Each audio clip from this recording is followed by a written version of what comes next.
My name is Duval. I'm a physical therapist here at Flagstaff Bone and Joint, and today I'm going to be walking you through a few exercises that you can do post-operatively foot and ankle surgery if you have been told by your physical therapist or your surgeon that you can weight bear while wearing your cam boot, just like this one, okay?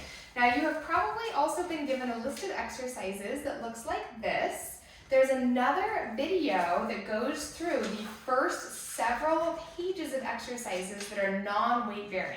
So for the exercises that you do from a seated or a lying down position, I want you to go through those and watch the separate video that is here on my YouTube channel and on the Flagstaff Bone and Joint website that is for non-weight bearing foot and ankle exercises post-operatively, okay? So that is the first 5 pages are all non-weight bearing. We are going to skip to page number 6.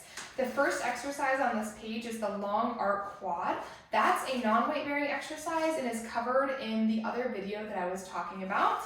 We are going to start with weight shifting, okay? So I'm going to get rid of all the other pages. We only have 2 pages to go through. Lateral weight shifting. Now this exercise is to be done if your surgeon, like I said, or your PT has told you that you can put weight through your foot while wearing a cam boot like this one, okay? What I want you to do is I want you to stand with your hands on something that can help you balance, whether it's a chair, a countertop, something that's nice and sturdy, so that you have the ability to use your upper extremities to help with your balance, okay? And all you are going to do is you'll point your toes straight forwards and you'll shift your weight from one side to the other. So you're trying to shift as much weight as you can onto your operative foot in the boot, okay? We're shifting from one side to the other. Now, if you can shift all of your weight onto the boot and pick up the other foot, that's fantastic. But if it hurts, don't do it, right? This is all about very gently exposing you to weight bearing. So be sure that you are not pushing into any severe pain and just go as far as you can, as much of your body weight as you can tolerate on that boot. Okay, we're gonna do 10 repetitions together. That's 1, 2, 3, 4, 5, 6, 7,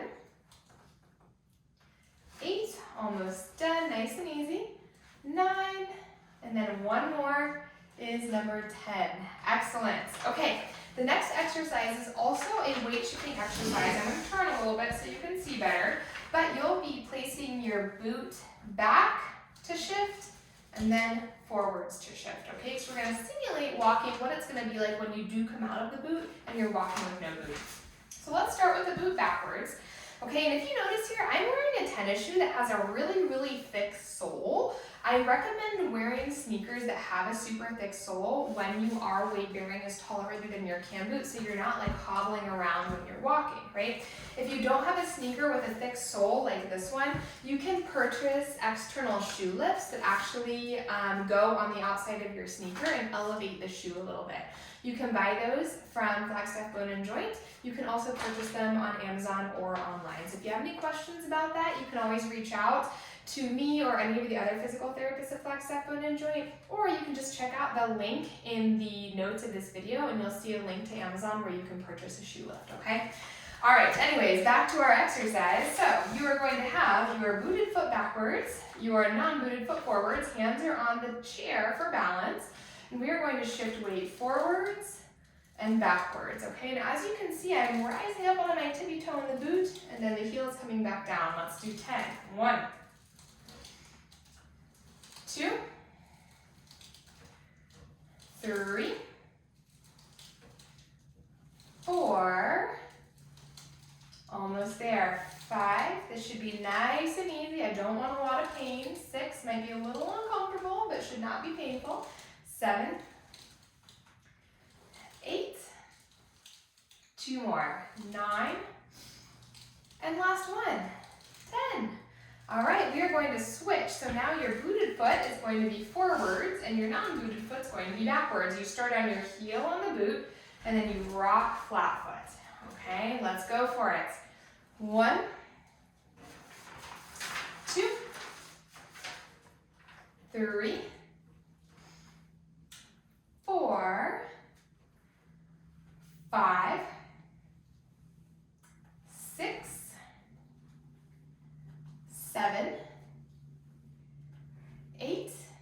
2 more, 9, and last one, 10. Excellent, that was pretty easy, right? Wait till we get to the next one. Okay, so next exercise on your list is called the 3-way hip, all right? So the 3-way hip, I'm gonna turn just so that you can see me a little bit better. We are actually going to do both sides for the 3-way hip exercise, okay? So we're gonna start by putting weight on the non-booted foot. You'll place your hand on your chair for balance. What's really important here is that you don't let your hip drop like this, okay? So I want you to squeeze your glutes and stand up nice and tall. Standing up nice and tall on that non-booted foot, you'll take your booted foot to the front, then to the side, then to the back. Both knees are totally straight here. That was 1 repetition all the way around. Let's do 10. Here's number 2. Stand tall, squeeze your glutes. You should really feel your standing glute working. Here's 3. Side, back. You're gonna feel the booted leg too, but really and truly it should mostly be the standing leg where you feel your glutes. Awesome. Oh, halfway already. Here's number 5. Side, back. Number 6, side, back. Number 7, try to point your toes forwards the whole time, right? So you're not letting them turn out, you're pointing forwards. Number 8, side, back. 2 more. Number 9, side, back. And number 10, forward, side, back. Oof, I feel my glute burning. I don't know about you. So we just did the non-booted foot. Now we are going to do the booted foot. I am going to spin my chair around so I can hold on. I definitely recommend holding on the same side as the standing leg. So in order to do this exercise comfortably, you do need to be able to put all of your weight on the booted foot without too much discomfort. If this is causing too much pain right now, go ahead and skip it. Don't worry about it. You will get to it soon, okay? So again, squeeze your glutes, stand up tall. You should really be squeezing your supporting glute more than anything else. Holding on for balance. Point your toes directly forwards in your boot and take your front leg forwards, side, back. That's 1. Let's keep going. Forward, side, back. If you feel like you need a break, you can always put your foot down in between. Here's number 3. Forward, just like I'm doing. Side, back. Yeah, number 4. Forward. I'm going to try without putting my foot down. Side, back. Good. Number 5. Forward, side, back. Number 6. Forward, side, back. Number 7. Forward, side, back. Number 8. Forward. I'm going to take a break again. Woo. Side, back. Number 9. Forward, side, back. And last one, number 10, forward, side, back. Again, you should really be feeling that glute burn at this point. Nicely done. Okay, there's 2 more exercises on your list, and these exercises are actually to be done out of the boot. So, if you have not been told by your surgeon or your physical therapist that you can weight bear without your boot on, do not continue. You're done. Go ahead and rewind to the front of the video and do 1 more set of 10 of each one of those exercises we went through, okay? But if you have been told that you can weight bear without your boot, continue with me. Go ahead and take your boot off.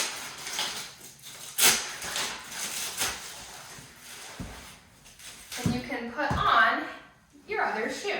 So I am wearing some pretty supportive shoes right now that have a really good sole on them. They're really, really squishy, so they protect the bottom of my feet pretty well. Shoes like this are really good post-operatively. Brands I like are Hoka's, H-O-K-A, and Ultras, A-L-T-R-A. That's what I'm wearing right now. And just make sure you go for something post-operatively that has a nice, thick, squishy sole so that your foot has lots of padding as you are healing, okay?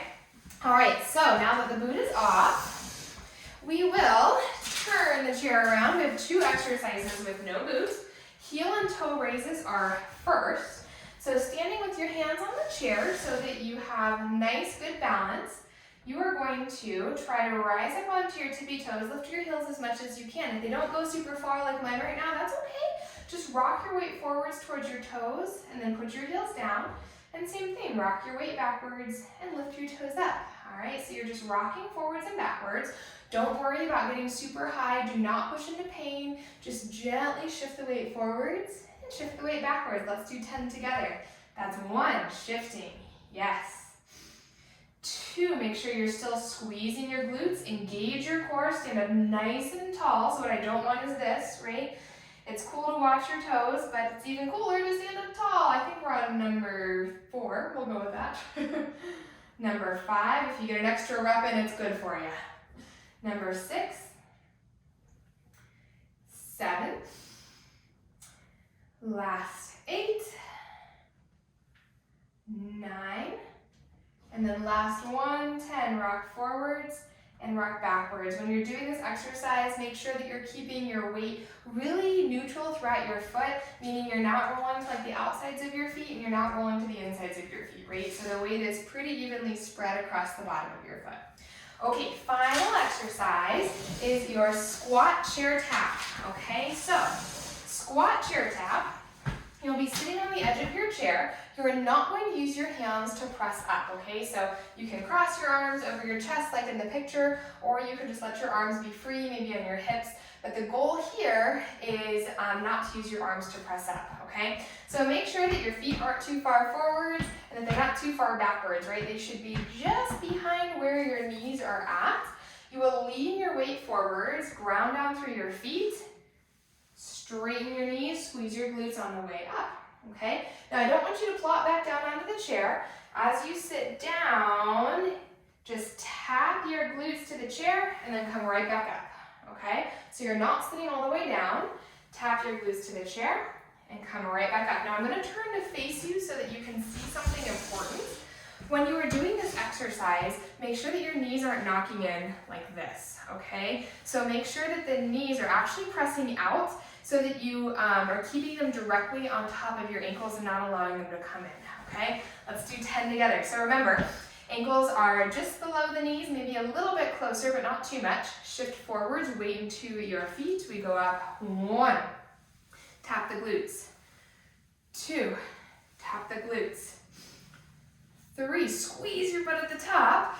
Gaze is down, it's not up like this. You're not craning your neck, right? 4, nice neutral neck. 5, squeezing your glutes at the top. 6, 7, squeeze. 8, 9, and 10. Whew, nicely done, guys. Okay. Excellent work. Thank you so much for watching. I do highly recommend that you rewind the video to the beginning and repeat all of these exercises again 10 times each. You should be going through all of your post-op exercises 1 to 2 times per day, 4 to 5 days per week, okay? Never push into pain. You might feel some stiffness, some tightness, some discomfort, but you should not feel any severe or sharp pain. If you do, please back off a little bit. You may be pushing a little bit too hard. Respect your body, respect your pain, and let it be your guide. The purpose of these exercises are to slowly transition you towards weight bearing, both in and out of your boot, depending on where you are in your stage of rehab.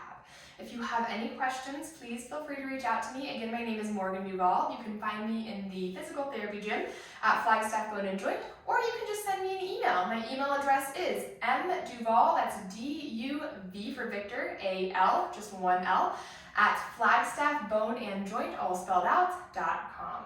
Thank you so much for watching and good luck with your rehab.